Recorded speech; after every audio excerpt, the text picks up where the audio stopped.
Welcome to the world of terror. When I'm not busy embalming bodies, which isn't often, I like to relax with some good family reading. Let me introduce you to my personal library of Fangoria, the leader in horror entertainment. What a fascinatingly hideous cover of Freddy Krueger. And devilishly candid reviews of the latest horror videos. And gloriously bloody color photos from the newest Friday the 13th. They're all here in Fangoria. Can I persuade you to subscribe? Customer! Ah, let the dead bodies wait. Boy!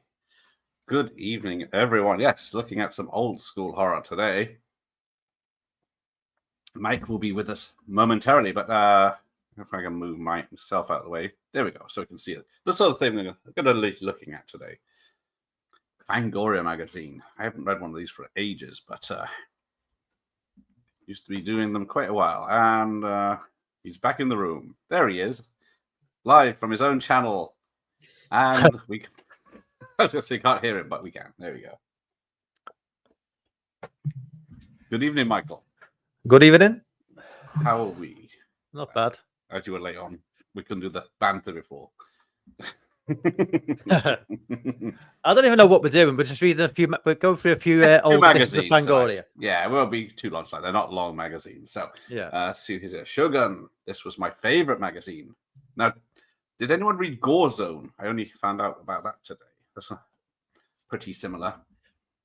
Yeah, I mean, some of these, even Fangoria, it wasn't really a horror magazine guy back in the day because they weren't like readily available. Like you had to go to like W.H. Smith really, or they weren't like the sort of staples of your normal news agents. No, I don't remember them. Is Fangoria actually an American magazine? I think so. I don't. This one's dollars. Definitely back in the 80s. Definitely in the 80s, I think. Yeah, because I know we've got the Dark Side now, which is a UK magazine, which is. I do occasionally buy that when I can afford to. When I remortgage my house, I buy a magazine. But you know, yeah, that's it. Razzle or Fangoria? Which one are you going to go for? I mean, that Dark Side is. I mean, one thing that got my attention. They did like a 6-page article on Final Exam, which is this real shitty early 80s like slasher, which I actually quite enjoy. It's it's boring as hell. It's something quite. I don't know. Almost therapeutic about it. Yeah, it is. But like the dedication to donate that much time to like some obscure early 80s slasher film, I thought, well, fair play. Yes, Tall Man doing his intro. The only intro advert for Fangoria I could find was the Tall Man. Boyd's here, Tony editor. Yeah, there he is. There's Mike. No Titbits. Yes, I'm old enough to remember when Titbits was a woman's magazine with knitting patterns and competitions and romance stories in. So yeah, then it took a turn. Pugwell's here. He's a big fan of Goria. Stacy. Fangoria visited the set of Nothing But Trouble and called it Git and Valkyria. That's a good description of it. The deep writing issues probably made more money than the film did. That is probably also true. And yes, he's asking the question, does anyone remember Gore Zone? I don't remember that one. No, that was even more readily available than this one. Faintly forgotten here. Hey guys, as a horror fan, it was embarrassing. I've never owned one copy of Fangoria. I don't think I have. I used to read them in, was it Borders? Used to go to Borders on a Sunday morning. Borders was amazing. Yeah.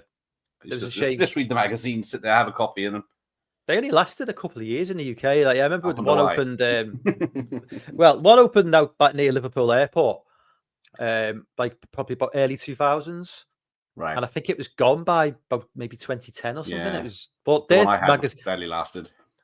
Yeah, their magazine selection was just amazing because, like, you'd go in there and you'd see all these American imports and magazines I'd never heard of. And this is before the internet had really took off in a way where you couldn't read online. As you know, magazines online wasn't a thing back then, so no, it was still a big deal. But yeah, Mike is live too. He's emerged from folklore. Yes, he's back again. Gore Zone. Mike knows Gore Zone. See, oh, got a review on there for my film festival. Oh, that's nice. Which category? Which magazine? We could look it up another day. Oh, I used to have a few, but they weren't they a mail order thing? I remember them in the back of other magazines, maybe. As Josh just finished up with a bit of Missing in Action 2. Yes, the more serious of the three of them. Mars Attack should have been a blockbuster. People just didn't get it. Hated that film. I've never been a massive fan of it, to be sure. But, we'll see. It doesn't mention who's interviewed, but we'll have a look. I haven't actually read these. I just picked them up, of course. It's more fun that way. I'm over Dark Side being okay. I think it's still going. I think it still is.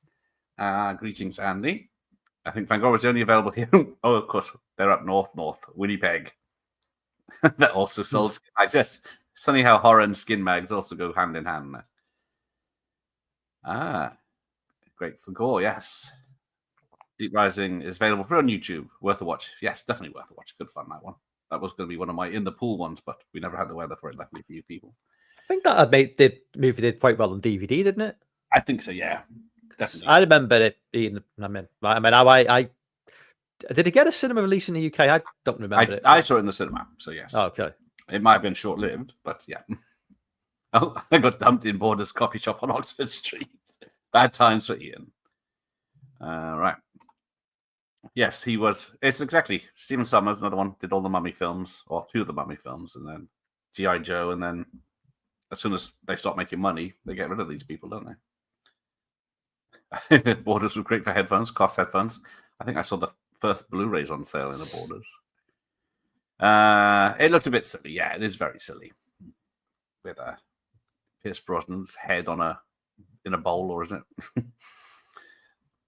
I was asking my sister to get a copy of Pandora from the paper shop, and it was super embarrassing because it had a lady with a chainsaw on the cover. Was it which one was that? It was Chainsaw Hookers with the two ladies on that one. It made a comeback in the late 2010s. Hi, Austin.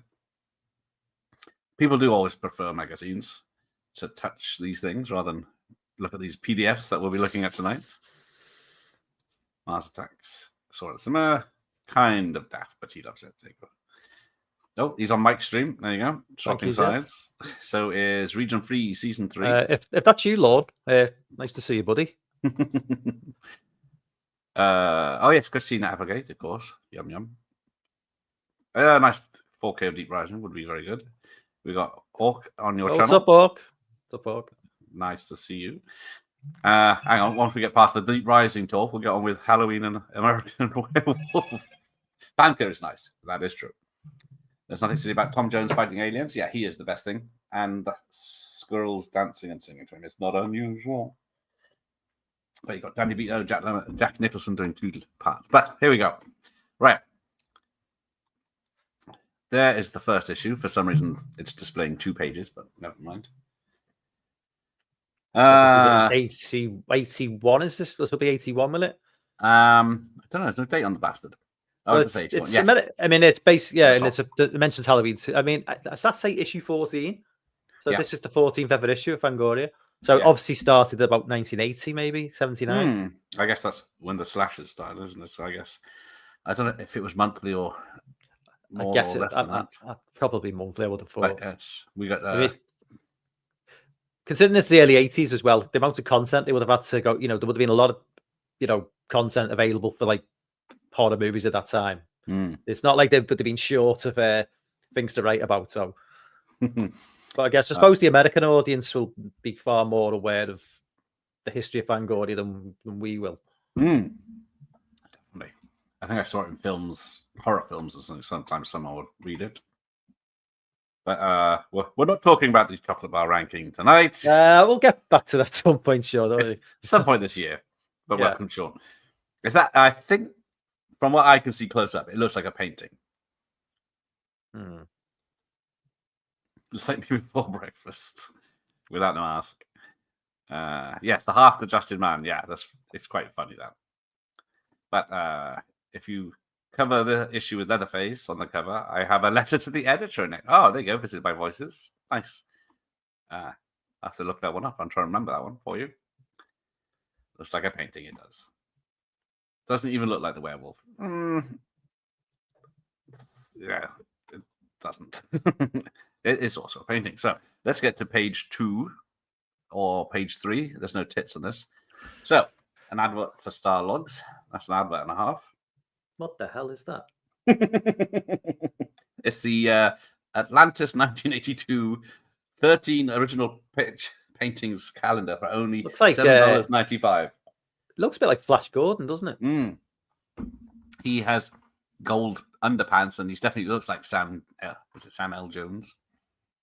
But we'll get to meet Stan Winston in a minute. So let's go on. Jenny Agutter's in it. Rick Baker. A talk with John Carpenter. And what else? Inside Plum Berman Studios. Right. So there's the letters. Got Tom Mooseberger. Anyone in the chat called Tom Mooseberger? No. Gary Bannister. Sounds familiar. But yes. Can I have a piece of toast? Already with the American Werewolf London. The lovely Jagger Atherton on page 3. You've seen enough of her boob. So the editor's Bob Martin. Not he of the flea treatment fame, I don't think. Yeah, it's published in New York. Just saying the top there. So yeah, definitely. Cover art was Tim Johnson. Let's have a look. There will be a lot of text in this because it was too expensive to do artwork and colour back then. Will there be actually any colour photographs in the magazine? Will it be 1980? There's a few. But we got the Pit and the Pen. German Shockers. I haven't seen any of those. Naked Evil, the Guerrilla Gang, or College Girl Murders, or Blue something. The Blue Hand, I think it says. So they're German horror films? Allegedly, yeah. They got a bit of a look of his. The cover art looks very like Italian looking to me. Well, yeah, I guess they're global posters maybe because they're in English as well. Yes, good old Kinski. How many horror films is he in? But yes, this is for Jack the Ripper. Of course he is. Or no, not doing it. There's your interview with John Carpenter. Because Halloween 2 has yet to be out, isn't it? I'm guessing so. If this is going to be the next episode. Well, you could tell me, when did Halloween 2... Did it come out in October of 81 or like in the US? That's fine. Or did it makes sense, surely? It would make sense, but then things... I mean, I don't know. I mean, I'm assuming we got it a year, maybe 6 months later. Don't you still owe me $1,000 for... You didn't believe I would be in the hospital doing a watch party for that? Well, the hospital. Well, the hospital, not a hospital. To be fair, that was only the second least interesting place you did a live stream from last year. Because you did them from a graveyard. So that was that even scared me. So October 30th, 1981 in America, February 25th, 1982. So I always think it makes it missing a trick by releasing it the day before Halloween. Wouldn't it make sort of sense to do it the week before? So you can like build up to Halloween, you know. I am not going to read the full interview with John Carpenter. If anyone wants a copy of this, they can get. He was probably stoned when he got interviewed. He probably didn't like. Don't ask me any questions about this film. Just talk to me about music. Well, I guess it's Halloween 2. Yes, he didn't direct it, did he? Yeah. So yeah, it says go away. Now we get. There we go. Put the kiddies to bed. This is going to get messy. This one, because good old American Werewolf. So yeah, it was the werewolf Nazis that gave me nightmares as a child. Yeah, that was the most terrifying part of that film by far. I mean, it looks a bit. You know, the actual Nazi now looks a little bit. Stupid HD. Yeah. Dead and Buried. Yes, if you like your R trauma from your Italian horrors. Yeah, I did like Dead and Buried. It's held up well for some of these early 80s movies have got major pacing issues, but this does hold up well. The pacing in some of these films that you loved as a kid, and you go back and wow. But this one does hold up. Yeah, because this one, Aliens, Dan O'Bannon, who then went on to do Return of the Living Dead, and there's a lovely documentary called Memory about him and the making of Alien. I will say one thing as well. If it's an old 80s slasher movie or horror film from the 80s you didn't see as a kid. They're even, some haven't aged as well. But the ones which you never saw and only see now are even worse. Like I said, you mentioned in your chat yesterday, Killer Party from 86. Jesus Christ. Is that the one that turns off as a freshman? It's like a sorority house which hasn't been lived in for like 30 years, and then it's like possessed.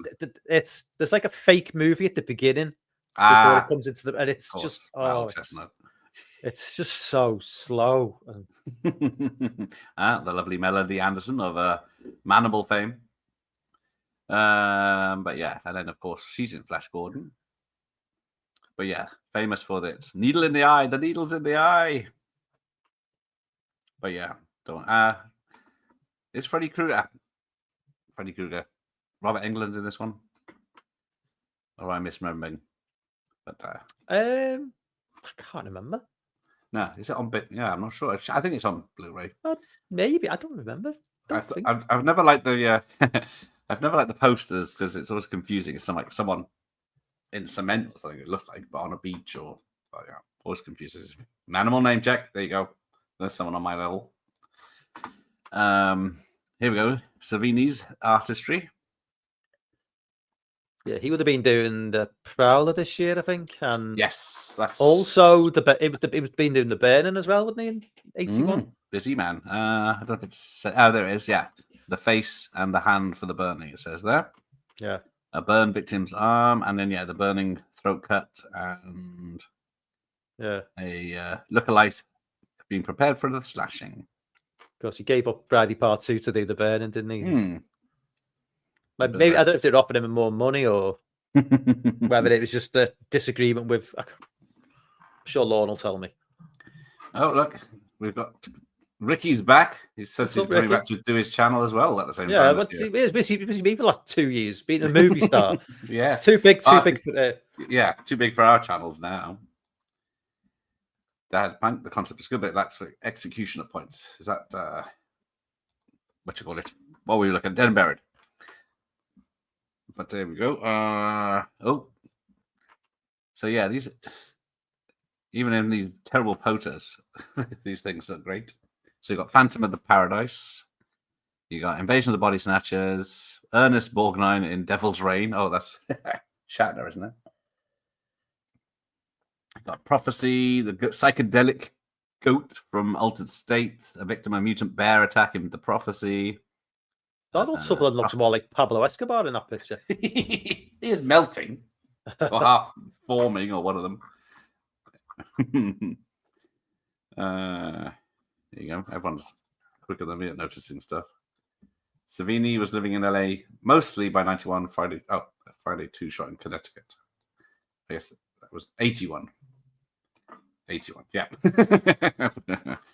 Yeah, isn't that a melting doll or something? Yeah, it's either a melting or a forming one. Somewhere in between, isn't it? Right. Oh, here we go. Empire of the Ants, actor Robert Pine. And then on to Friday, part 2, Double Impaling. Who decides that it should be who decides that it should not be seen? Yeah, Life Force would be a good fun set to be on. I'm still not entirely sure that Double Impaling would be entirely likely with maybe zombie Jason could pull that off, but like normally that would take spine bone as well. Take a hell of a lot of strength to get ready. Through his spine bone and then her stomach and then the bed. Deleted Friday 2. It's the deleted shot. There you go. Thank you. If I could take time to read the text. But here we go. Last House on the Left. Advert. Restricted. The Brood. There's a creepy kids, aren't they? Yeah. Saturn 3. Scanners. I've never seen Saturn 3. Well, I think it's only famous for Farrah Fawcett's tits, I think. I don't know. I can't remember now. It's got Kirk Douglas and damn, who is it? Turns up. Someone will tell me in a minute. And Walt Gurney's death in Friday Part 2. Heavily trimmed. There you go. This is all about editing, so this is probably quite interesting to read if I had the time. And then, oh yeah, there we go. Friday the 13th was not heavily cut, which upset a great many people. There you go. Some Starlog books on Rocky 2, Incredible Hulk, Superman, I think. Can't read that one. And My Moonraker. eyesight's going to be I can't squint too much. My eyesight's not going to be able to take it. Put your glasses on there. Well, it doesn't help that I've got it full page here, and it even shrinks it on that bit. Yeah. A lot of adverts here. So there's the brothers Hildebrand again. Is this Internet Archive again, is it? No. It's not available there, so... So where's this then? The Darknet, where I get waiting for my gold AK-47 to turn up. There we go, the lovely Jenny Agatha. I don't think we're going to see very much of her in this. But...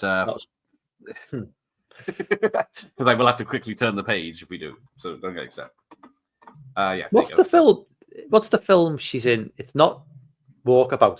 I'm sure there's another movie where she goes full frontal, but from the early 70s. Yeah, it was Walkabout. Yeah, I don't think it's Railway Children, but there. It's just, and then isn't it Guardian as well? No, that's not her, is it?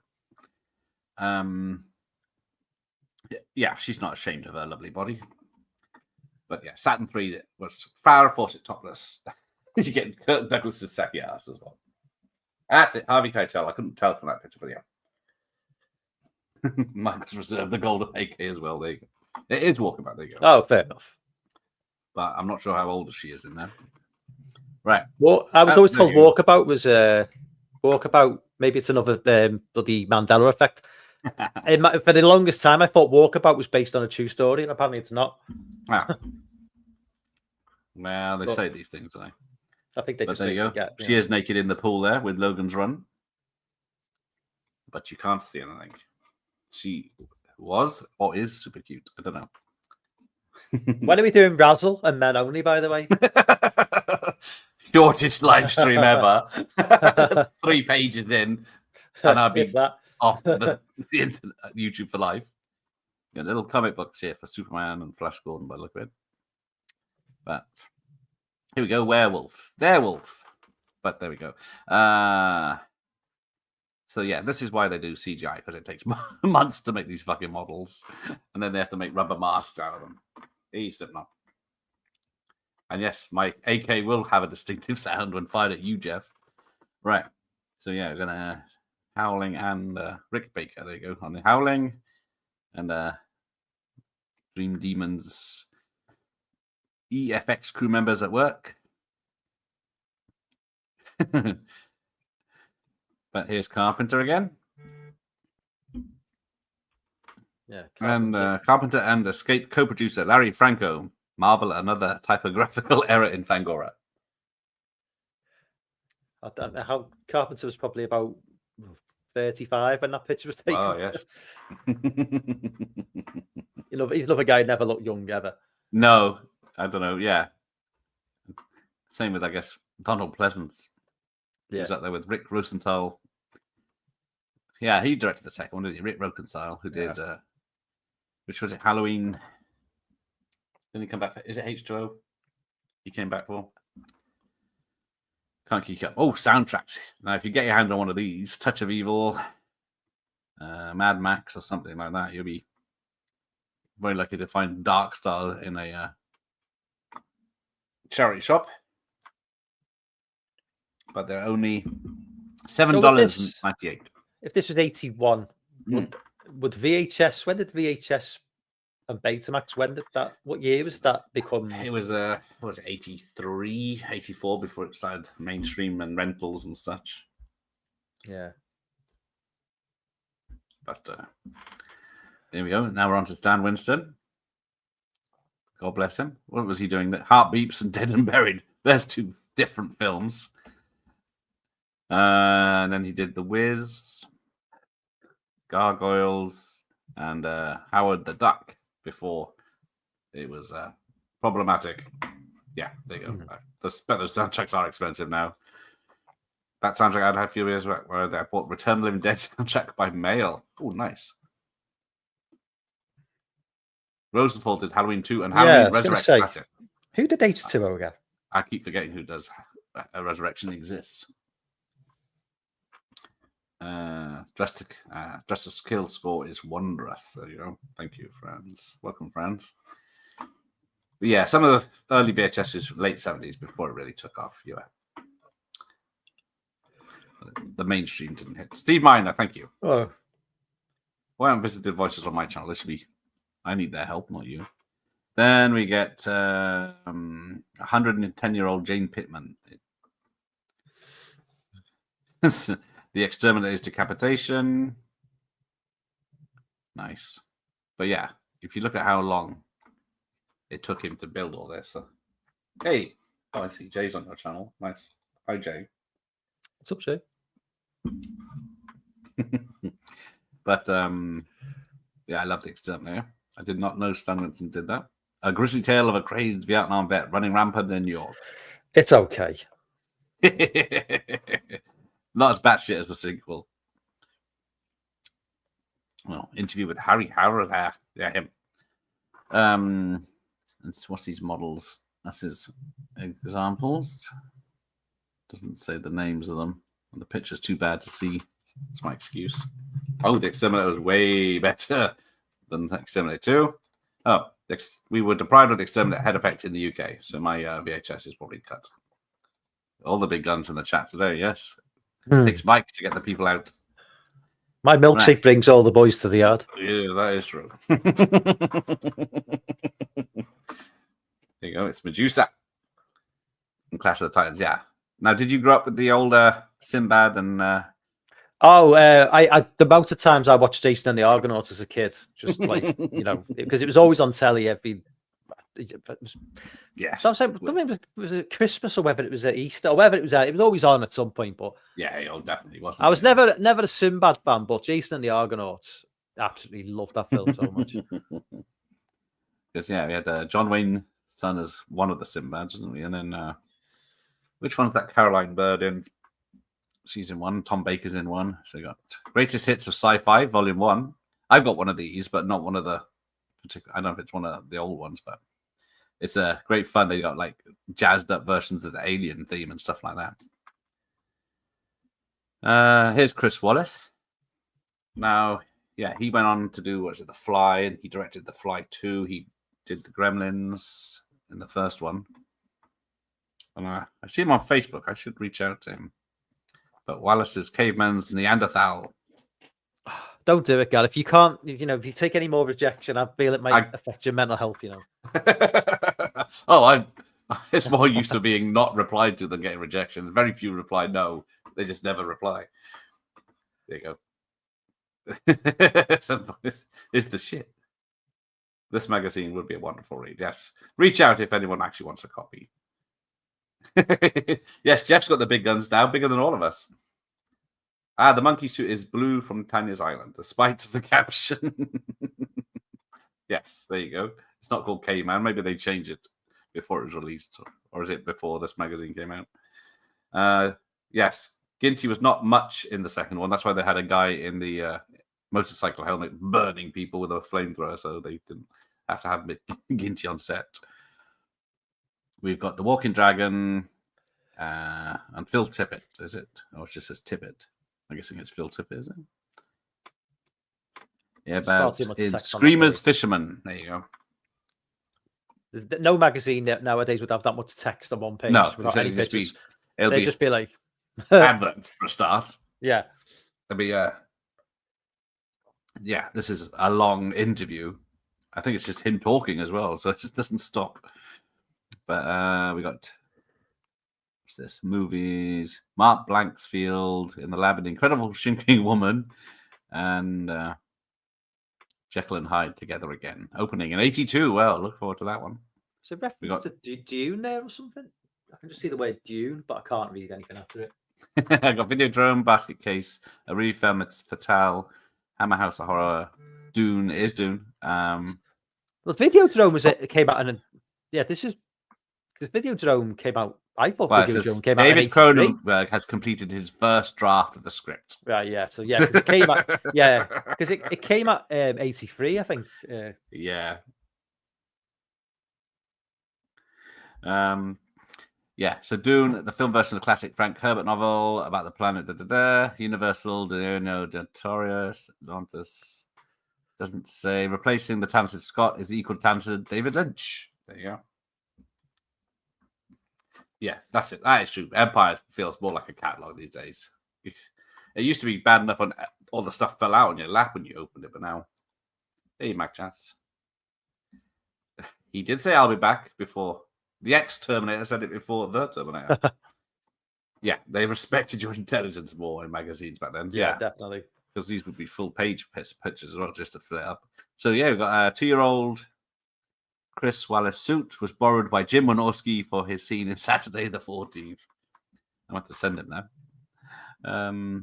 Maud Adams becomes a magnificent canvas during the makeup session for the forthcoming Tattoo.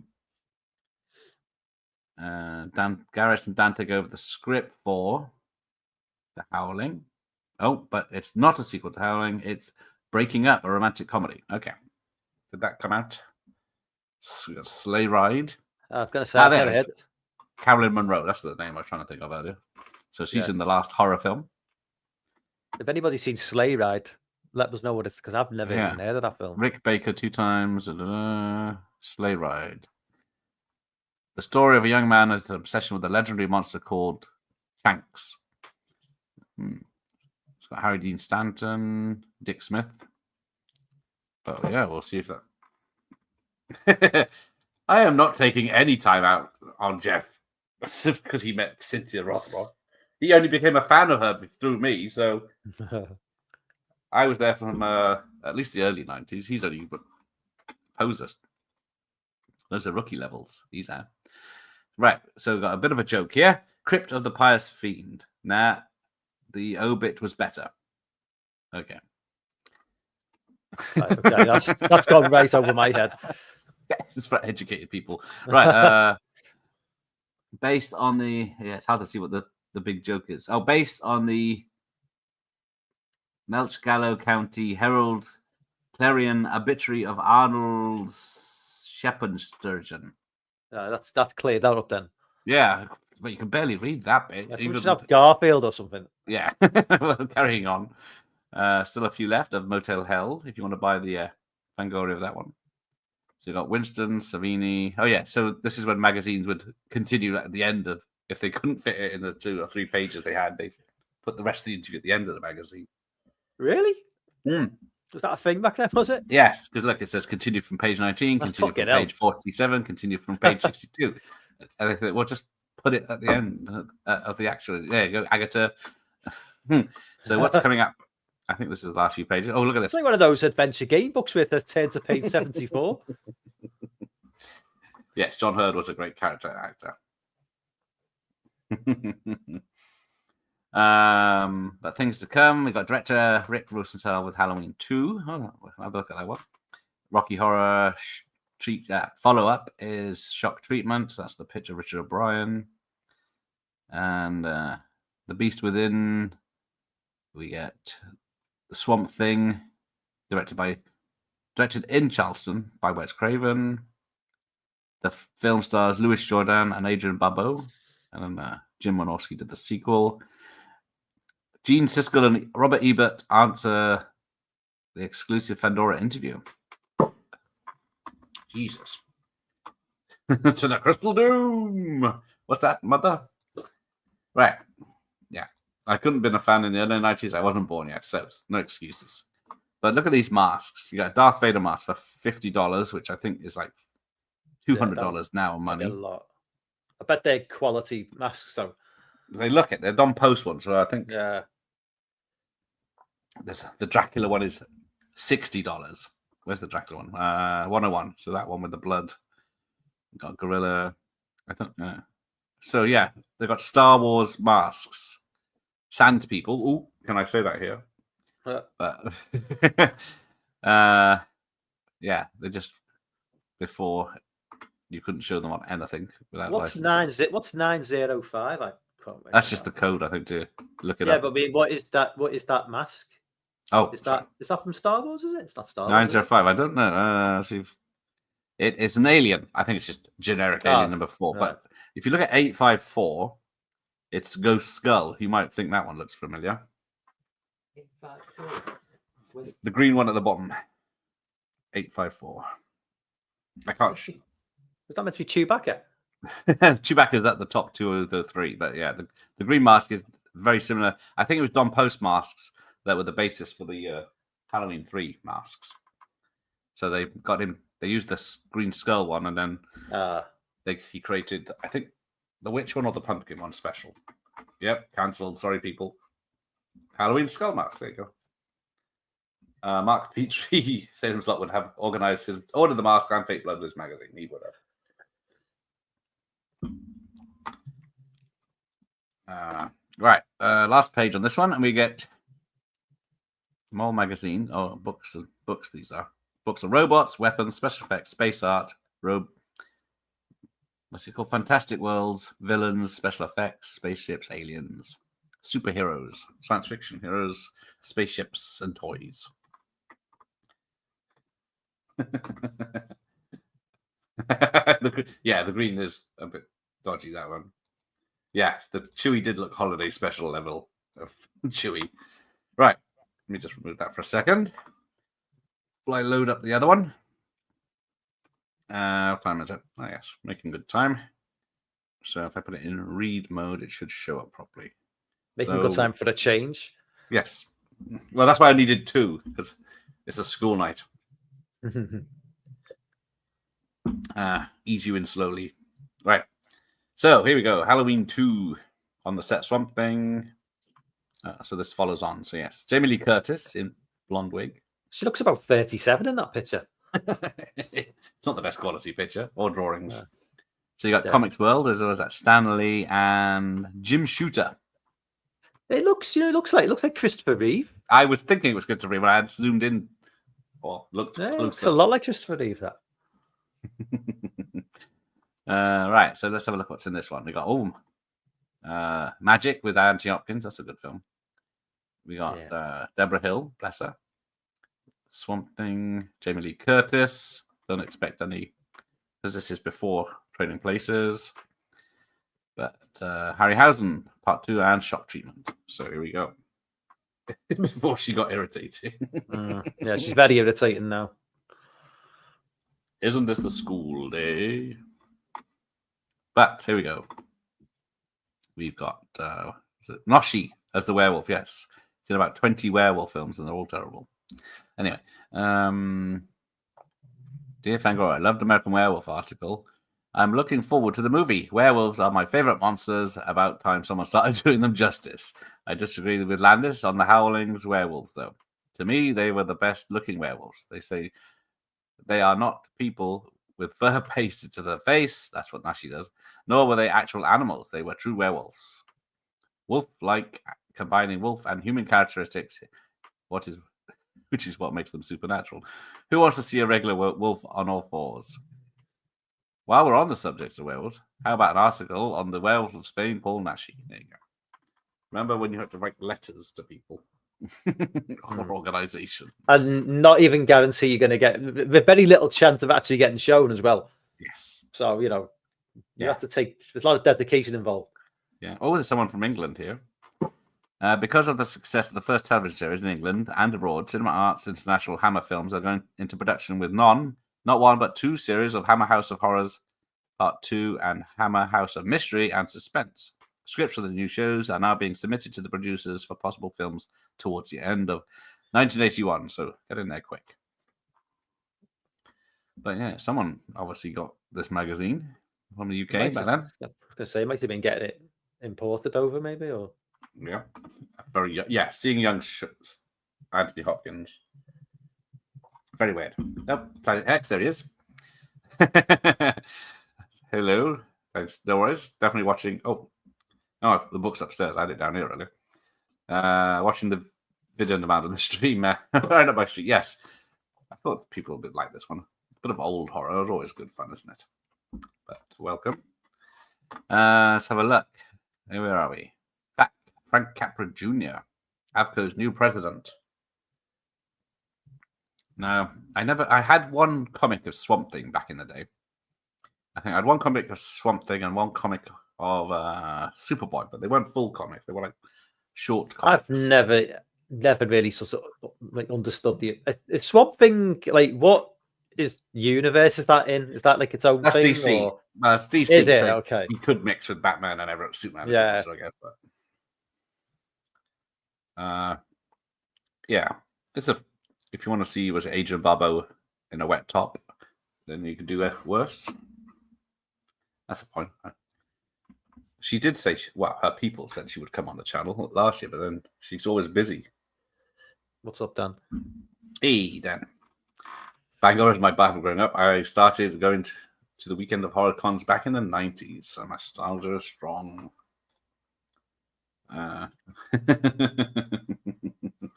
boobs. No, but you just reminded me.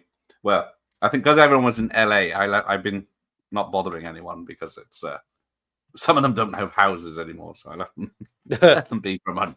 Like poor old Vernon lost all his history of films and stuff, memorabilia. If only Mark Hamill's house had burned down. Oh, thank you for that.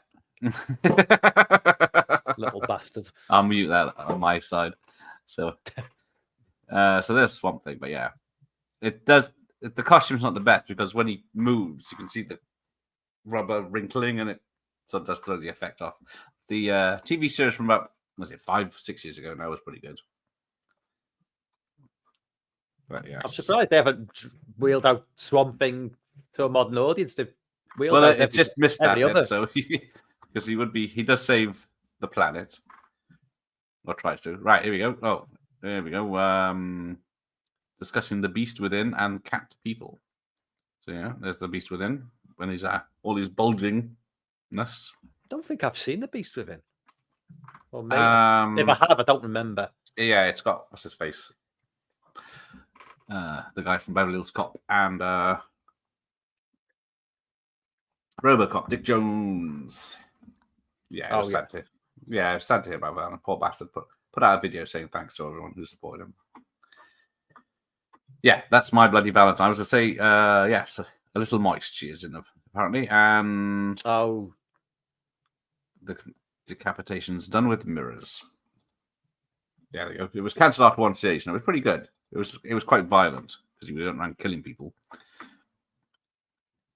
There we go. My Bloody Valentine and Heaven's Gate.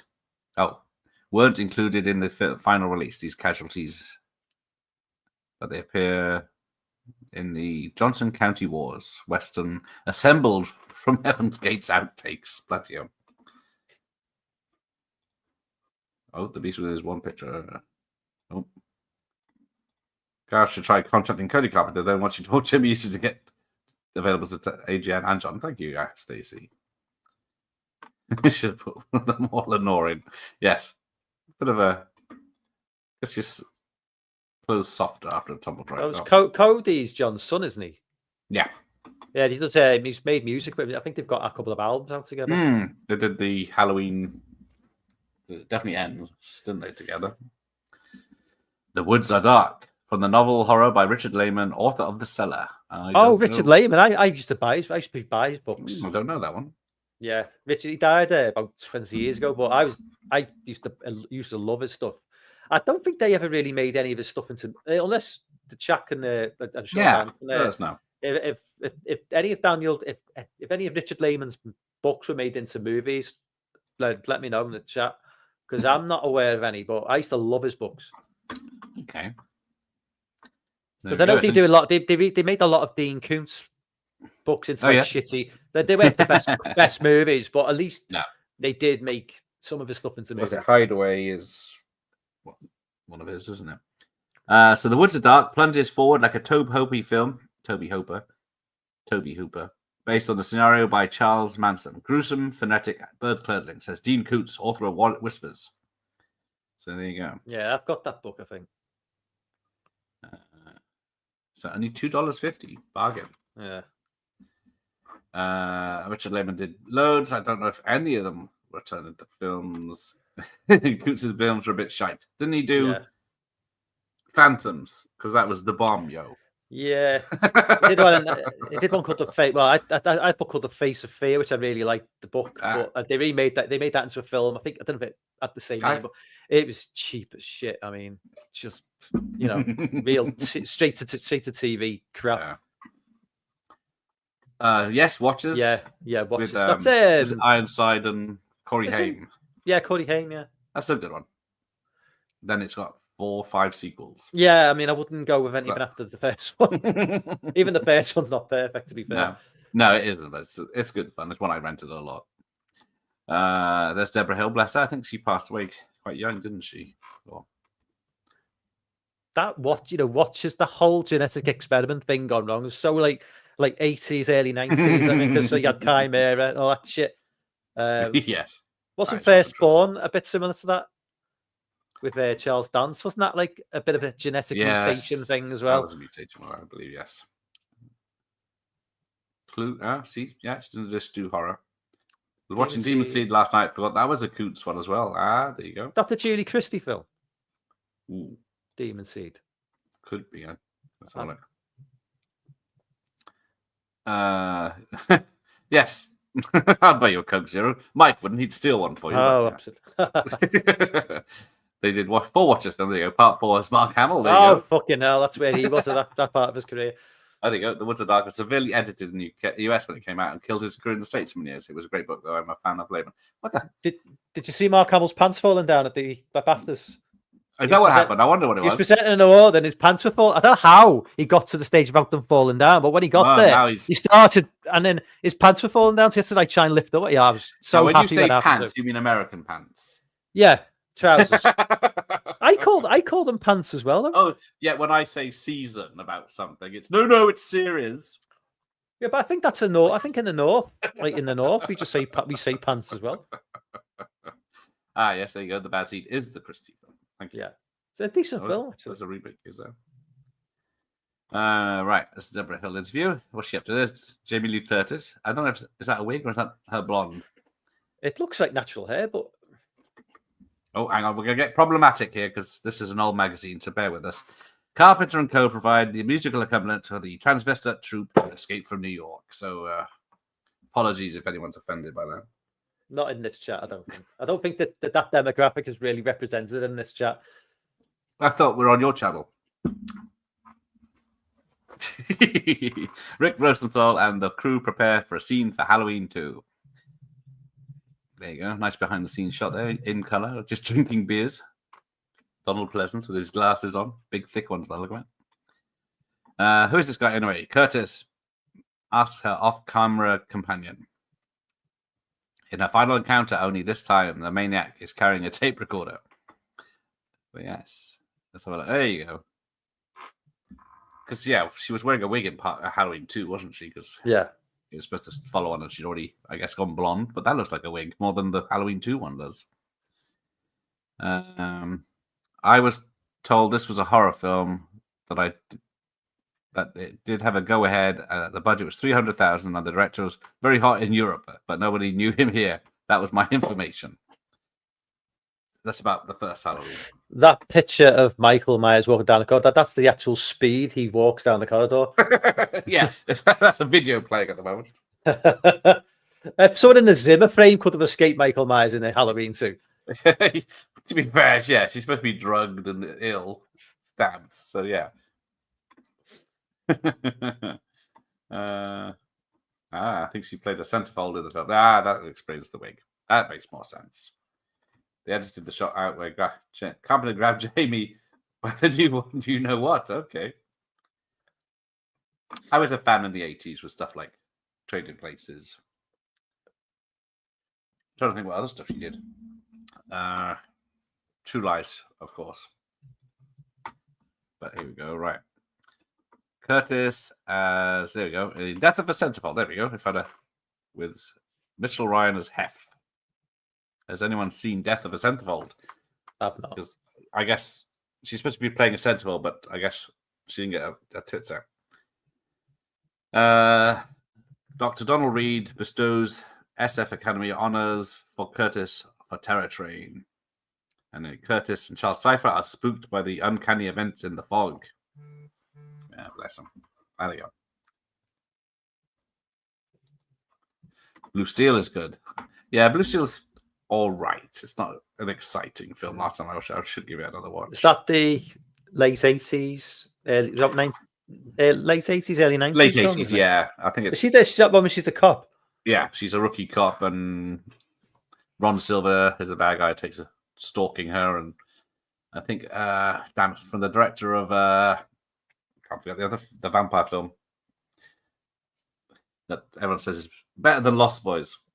Oh, I'm wrong. Oh, Near Dark. Yeah, that's it. Two Bruce different, two different films. Really, can't really compare them. Like Lost Boys. There's no star 80. Oh dear. Two Lies is my favorite. She's also good in Trading Places. Yeah, I run that word centerfold has itself died in the digital age. Yes. Kathleen Bigelow. That's it. Thank you. Yeah. She has relations with a permed Clancy Brown for some reason. I love Clancy Brown's perm. Right, we're on to Hitchcock. There's her mum in the fog, falling for the old hand through the window trick in the fog. Did he die just around this time? I think it would have been early 80s. I don't know. It was definitely around the late 70s, I remember. I'm sure I was alive when he died.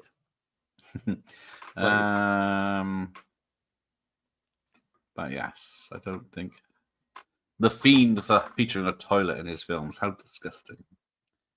Or is it just a flushing toilet? Silver Street Comics. Don't know that one.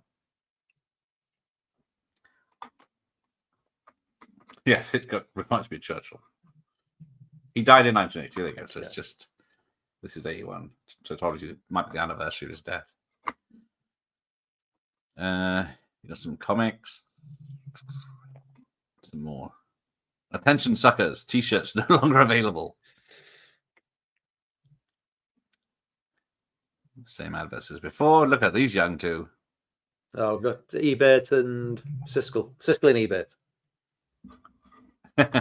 Yes. But yeah, they're the only people that I can find ever videos for reviews from like the 80s and 90s. Is which one's dead, isn't he? Yes, I think it's the right hand one, which is Gene Siskel, I think. Because yeah, they did newspaper reviews and then they got their own TV show, and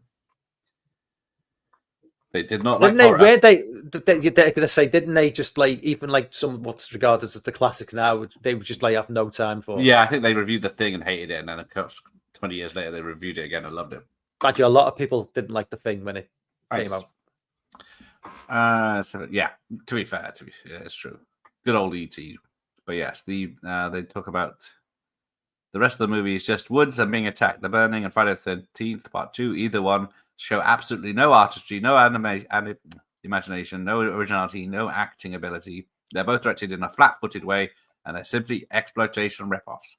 Anyone who loves movies, and especially loves horror movies, ought to be horrified by these movies. So say I. Yes, Siskel rarely gives away an ending in his reviews. He took exception with Friday the 13th. I think I said right in the beginning of the review, it's a rare, unusual movie to make, but I also pains to explain that this was an unusual step and I wouldn't do it again, and I haven't. It was done to make a point. There you go. Horror movies nowadays, and this is 81, are a far cry from the monster features of previous years. The film industry has been moving into a period of redefining the term horror. Mike's favorite is elevated horror now. Fantasy creatures who would destroy and wreak havoc 10 years ago would become people who pick up knives and stab people. Most of these movies have received pretty bad reviews, but Gene admits that he does like some of them. Which ones? I mentioned Howling, Halloween, and Funhouse. I liked Halloween the most. I think that one, I felt a joy on the part of the filmmaker in entertaining the audience. In other words, I was scared. I was pleased by that. I wasn't grossed out. There you go. There's a lot more. Yes, it's very rare to find Barry Norman's. Even I don't think even the BBC archive has Barry Norman interviews. I thought the BBC archives everything after a certain year, though. I thought like everything was just I can't find it. Automatically better. Let me know. Unless they just haven't released that stuff. Maybe they know something about Barry Norman that we don't. They don't want to risk another. He is an old BBC TV presenter. Let's face it. Oh, I'm sure everyone got checked with his side hustle of what was it? Pickled onions. It's true. Barry Norman never said, "And why not?" Indeed. And why? He never said that. Poor Fluff has had a bad week. He's got engaged and lost his father within the 24-hour period. Well, that's a shame. Sorry, Fluff. But yes, Franz, yeah, Barry Norman I liked. I'd watch it, but then I would never trust his reviews. But yeah, Siska and Lieber tended to argue more, which was always fun for people. For people offended by toilets, like I wonder what they would make of a film called Monster Pee Pooper, man. Oh dear. Yeah. I haven't heard of those, and I don't want to by the sound of it. Yeah, Barry Norman didn't like anything unless it was French. That is true. Oh, both of them are dead. Thank you. That's how much I know. But right, where are we here? So the Nancy Nomis spoilers here. I guess that's the first Halloween. So no disagreement here. It was great. I've just got this image, like I love Halloween as much as anyone, but the idea there's Michael just like carrying out around the giant fucking gravestone, wandering around Haddonfield. It's just like it would take 2 or 3 men to lift that bastard, and he's just walking down to this house with it. Oh, I guess he put it in his car that he learned to drive at the sanatorium school. Who taught him to drive though? Who taught him to drive? Well, that's the throwaway line. Maybe someone taught him to drive. Because he's catatonic, just sits on his chair all day, looking out the window. The next minute, someone's giving him fucking driving lessons. Here we go. Soundtrack spectacular. First Man on the Moon. It's Alive 2. Bloody hell, that's music by Bernard Herrmann as well. Bloody hell. Silent Running, Master of the Worlds. Yeah. Then we've got Joe Spinell. Because, he was in everything. Maniac, of course, and Rocky films. He's the gangster. Lots of other stuff he appears in. And then we've got Don McLeod in The Howling. Okay by Ebert. There you go. Officially. There you go. Adrian's here. Good evening.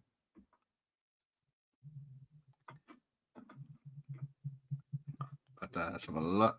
I think this, again, The Pit and the Pen.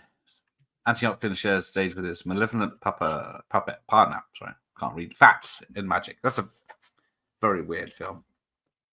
One of those, it's up to interpretation. The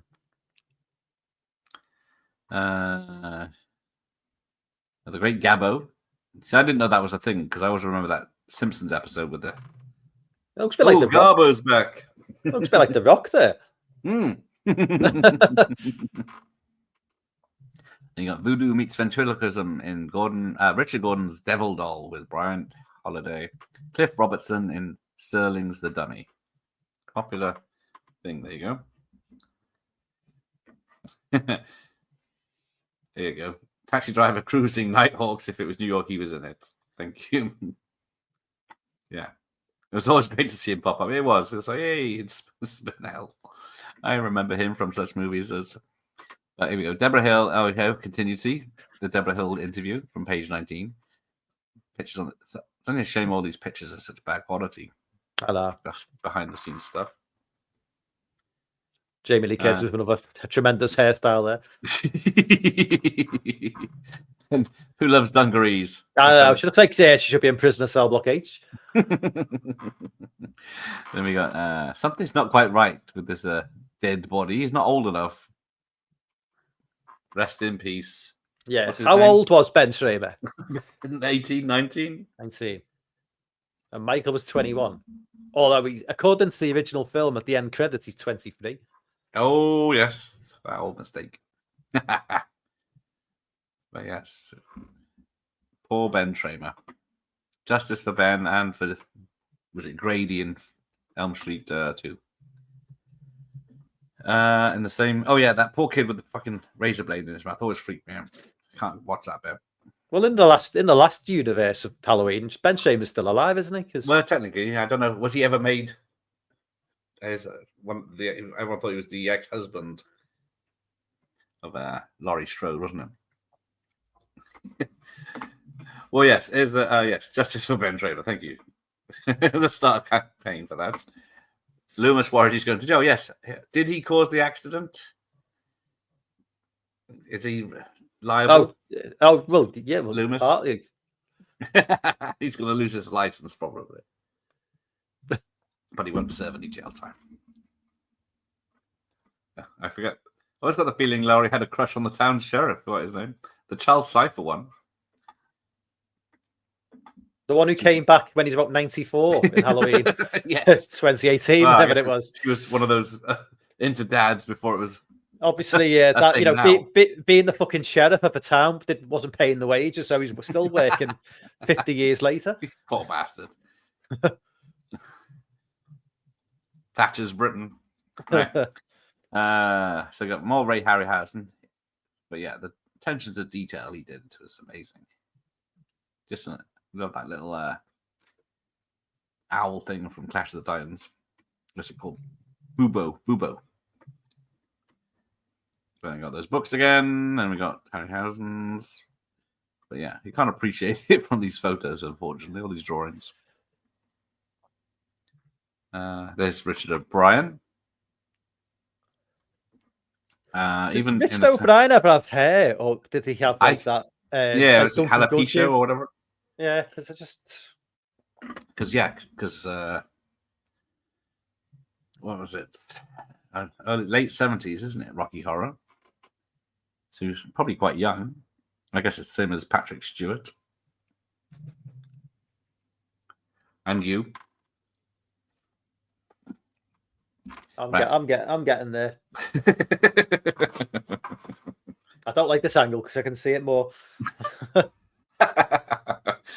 Yeah, I can start wearing hats, I think. I didn't enjoy Shock Treatment. It's got Rick Mayall in it singing, which is a bonus, but I didn't like it. I only like the first half of Rocky Horror, to be fair. So he's in Dark City as well as Mr. Hand. She definitely wanted a bit of Will Patton. Yeah. Yes, Deborah Hill was a true inspiration. That is true. Right. Oh, there we go. Those glasses don't do him any favors, do they? But yeah, it's a film about TV being everything for everyone. Everyone just watching these programs. Right, what movies are coming our way? Oh, let's have a look. We've got Snakes. Never heard of. No. Let's have a look. The first is there's many Snakes films. Okay, King Cobra. We're starring Fritz Weaver as a priest. It seems a cobra in a small southern town becomes possessed by the devil, and the priest must do battle with it to save hundreds of lives. Let me look that up. Yeah, never heard of that one. Probably never got made. Okay, Hi Swaggy. What's up, Swag? Let me get. Let's have a look. The Thing. Oh, apparently, Thing is being made. Kurt Russell has been cast as McCready, the lead character in John Carpenter's remake of The Thing.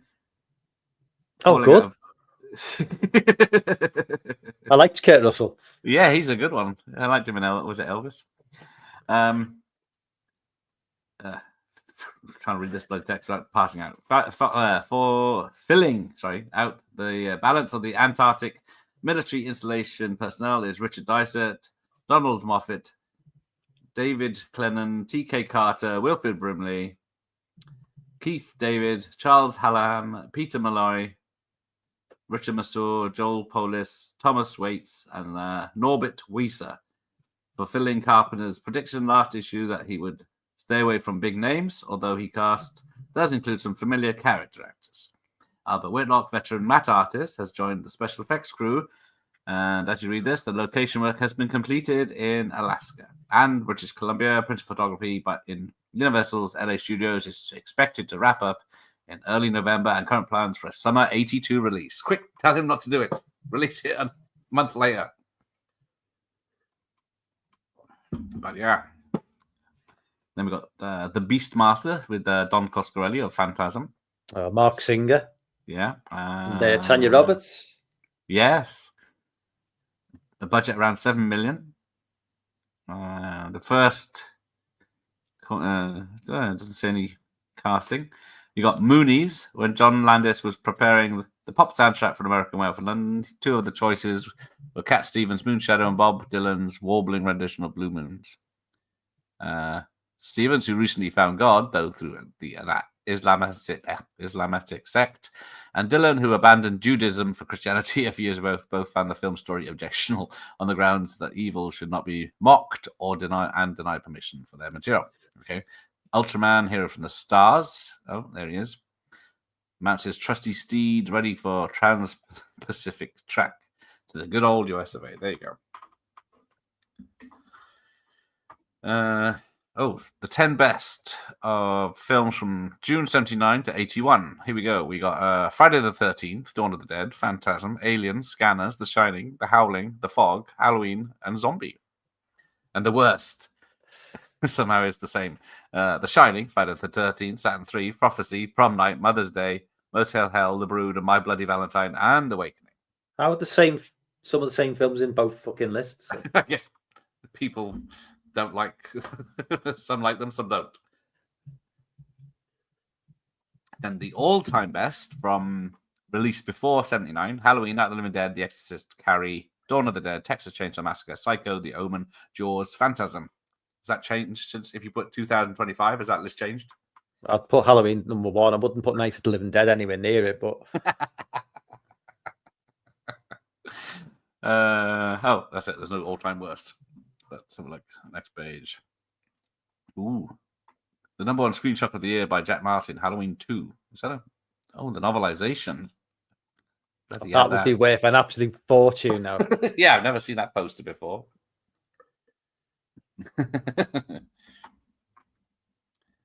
Halloween All Day for Miles. Funny enough. I don't know. Is it Beastmaster 2 or Beastmaster 3 travels set modern LA as in 90s LA? Yes, I didn't know they'd made sequels to Beastmaster. It's really weird when 90s films go to the 90s when like fucking fantasy ages. Yes, that Halloween book is very pricey now. Yeah, that was a good poll. Yes, Paul. Thoughts out to Reggie Bannister. He's on his way out, bless him. I think he's in a hospice, isn't he? And people are sending their love. Oh, it was 2 that has the time travel. There you go. 2 is LA. I think there's 3 go back to in time. Oh, yeah. The Terminator novel's worth a read. If I can find it. Right, what else we got? We got Bloodsucker Freaks. News came recently that Mr. Sleazoid expressed himself, Bill Landis, that this picture, reported as a new production in our last monster, is actually a mid-70s release, The Incredible Torture Show. Ripped to shreds, assuming that everything comes together properly, Don Glutt will be having another exciting task ahead of him, completing the Ultraman script.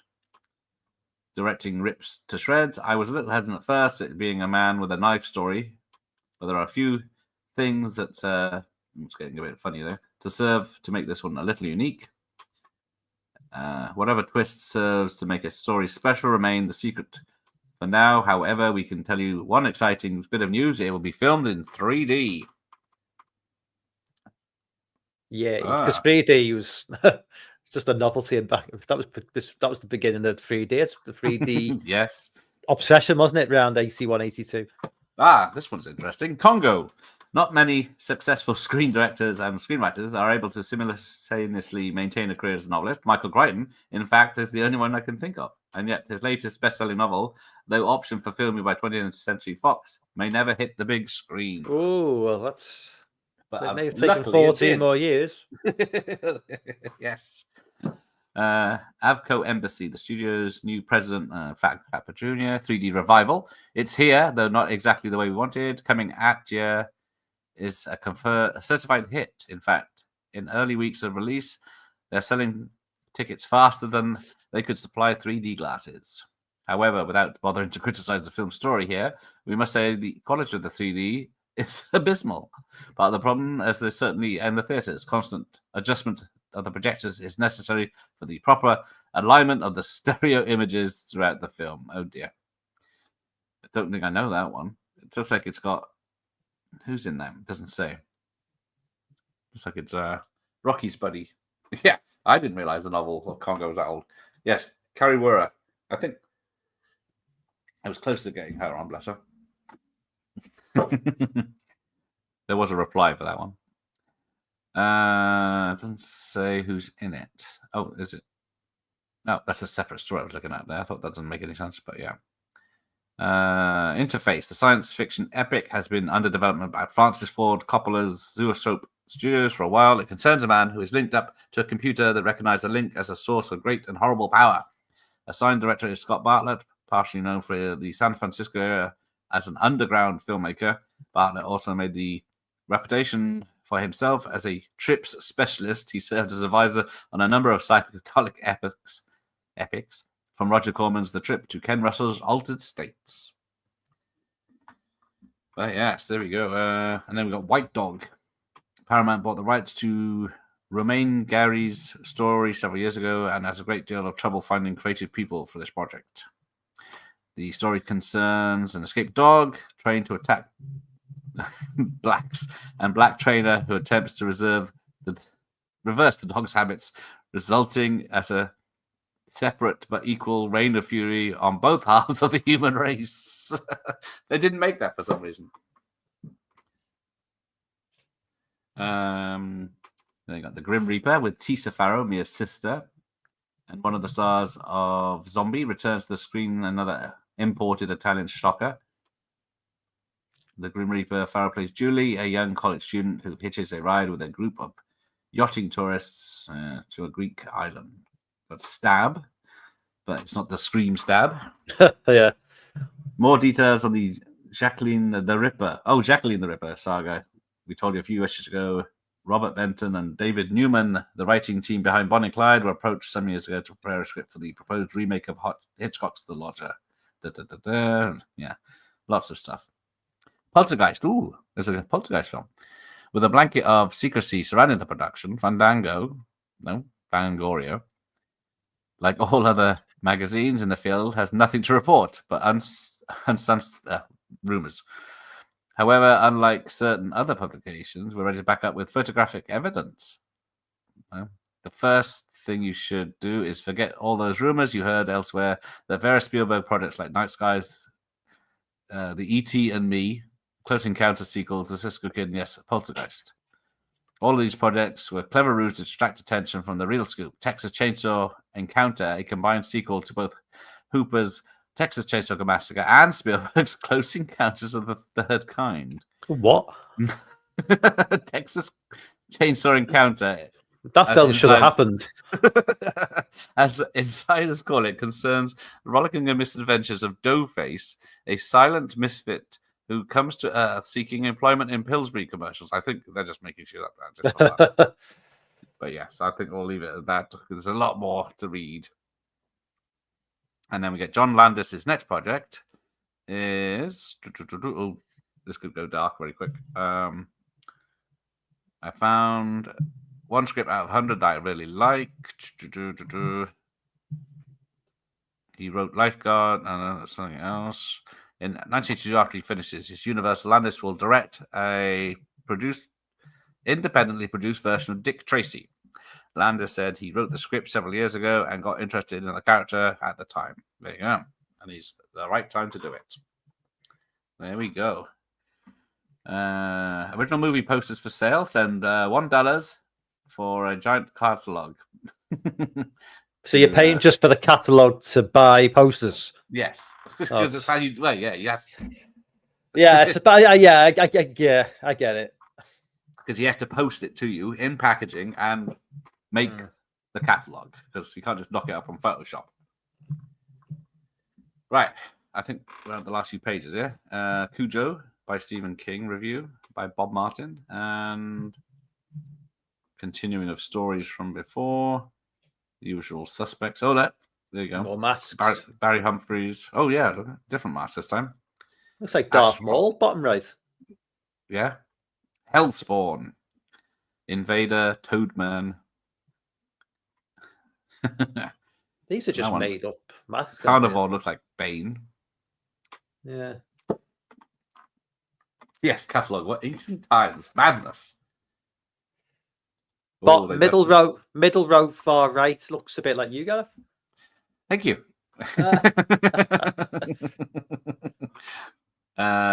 Entity. Thank you. I think, is that the last? Oh, that is. Oh, no. Yeah, that is the last page. Right. There we go. We are done with that nonsense. Right. One of these 12 people are moving into your neighborhood. Yeah, it does look a bit like a mugshot, doesn't it? It doesn't take long for Cujo to get a movie. No, they're very quick with them. Yes, Kings make with them. Texas Chainsaw Encounter now. I don't know. Is it legally binding if it's in a magazine that I can't rip it off? Even if it was just a joke, because Spielberg and Toby Hooper are making a film called Poltergeist, and no one knows what it is. No one's leaked it. All right. Let's just have anything else. White Dog was a film about racism and how it germinates, but people who didn't see it took it at face value. Ah, there you go. That makes same sense as what is it?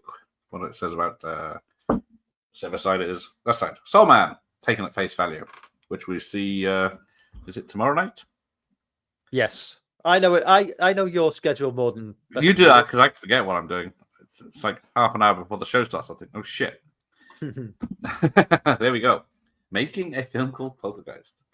Read some classified ads, please. No. Or ads. Unlike Michael, I'll have a quick look. Where are they? They might be. They're so small. Wanted. Chris Lee's LPs. Hammer presents Dracula and Dracula the Original Story. I think I've got that one. More PJ Souls. I'm in love. Says Rance McLean. Any good photos of Ron Runyon? No, any real? Oh, sorry, any real gory photos? Please send them to Ron Runyon. Clock Orange. I think Ron Runyon needs somebody needs to check Ron Runyon's hard drive. Movie posters and pen pals around 15 years old. Okay, carrying on. Any pics or articles of any films by Romeo De Palma Cronenberg? Anything greatly appreciated. See, crazy how you think you can just open your phone and say a picture of Cronenberg's film here, please. Yes, Return of the Living Dead by John Russo will gladly purchase. Which wasn't even out yet, was it? Let's have a look. Co-author wanted to develop a sci-fi horror novel and film script. Send background info to J. Eubank. Penn State loves gore, horror, and sci-fi. A Fangoria. Okay. When there's no room in director's heaven, they'll make room for the king of the zombie pictures, George A. Romero. Got Dragon Ball necklaces. Was that a thing back then, or was that something else that's called Dragon and Balls? Let's see. Videotape hobbyist. Want to trade? Send me a list of what you have. That's in Indianapolis. Pen pal with interest in horror films, bloody movies. Is it Matthew Binney? Right to Vince Stallone. Vince Stallone. To Fangoria, thank you for the wonderful magazine. It's just what I was looking for, says Jermaine Walter. Love horror, fantasy, SFX, and rock music. Right to Kathy Grace. Anyone interested in doing SFX makeup as a career? Get to Roger Borelli. Stills from films, Wes Craven and Jamie Lee Curtis, to James Mazzazzini. Monster horror fans, I need to converse with you. Pete Stelweg. We'll trade Aurora sci-fi models and non-sports gun cards for same. That's Mr. Kovic. Let's have a look. Interested in old comics and Doc Savage books. Right to Albert Newton. A couple more that aren't dodgy. This is like the original Craigslist, isn't it? Wanted pen pal, male and sexy females around age 18. My interest is blood. My interest is blood, gore, horror, fantasy, and art. So that's James McCartney. Wanted Rocky Horror Picture Show pictures, articles, posters. I collect scenes, graphic violence. Oh, I collect scenes of graphic violence on video.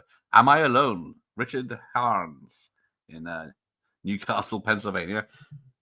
Oh, and one more. Support positive images of gays and lesbians in movies and on TV. I don't care what you say, Mom. Long live fucking gore movies. And on that bombshell. just for everyone enjoying Lake Gareth isn't hunting for 18-year-olds. Yeah, that wasn't me. That was someone else 45 years ago. But there we go. Thank you, Stacey, for making me read all that out. Yeah, thanks for that.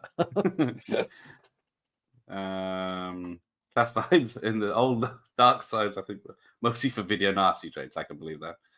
Yeah, love that. Yeah, people just put their full address in there, like any nutter who's asking for kids. Romeo is up there now. Yeah, it's amazing. That just Google images, but you have to post a letter to other people that might have a photo of like lobby cards for a thing. Probably Frank Stallone using an alias. Yes, these people back when they had no idea about filmography or Wikipedia. So innocent. Hamza's here. I think he's a bit behind. Yeah. Yes. Did you hunt down a copy of Cobra yet? Oh, yes. Is he still here? We need to know. Oh, it's not on the streaming services. We'll have to look if it's been uploaded to YouTube. Oh.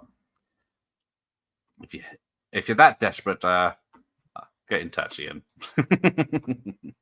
Oh, I collect scenes of graphic violence on video. Am I alone? Yes, you are. Yeah, now some of them are on YouTube, but Bombastic removes it. Oh, what's up, John? And we'll just have to watch that rare director's cut of Cobra I have stashed instead. Yeah, that's how you got a watch list for governments was first made from these ads. Yeah, stupid enough to give their addresses away. It's but Cobra on Blu-ray is planned to be like a $5 at least, but yeah. Right, there we go. So, thank you, Michael. No problem. But we'll have to do this again another time. Yeah. By the way, I've got to plug the Sunday night movie quiz, which is happening in a couple of weeks. Oh yes. That's so on. When is that? 2 weeks today. So like the 9th? No, it'll be the week before that. The 3rd, is it? That's a Monday. Sunday. It'll be the Sunday. First March. First Sunday in March. Is it? Is it? I'm busy that day, but yeah, it will be. Oh well, maybe I'll do it the following week. I don't know.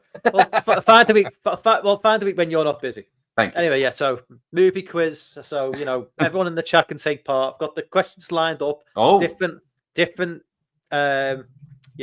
rounds and everything. Take about 45 minutes. So if you can spare 45 minutes and you're not going to go anywhere for that time, and you want to take part, then come on down. You are asking for trouble. People will kick off with the answers if they're not accepted. I know. Well, take it up with Google. I will take that Kim Curry, though. Thank you. So I'll just go for Sid James, but yes, Tim Curry would be good. Wilderness Girls. Oh, Jesus. Now that's the thing. Michael Myers does love a quiz. I will go there. And Byron will be good at that quiz as well. But yes. So there we go. We're up to date. So thank you all. We'll do this again. And yes, I'll see you to the most offensive 80s film ever tomorrow night. So take care and good night. And it's a good night from I think.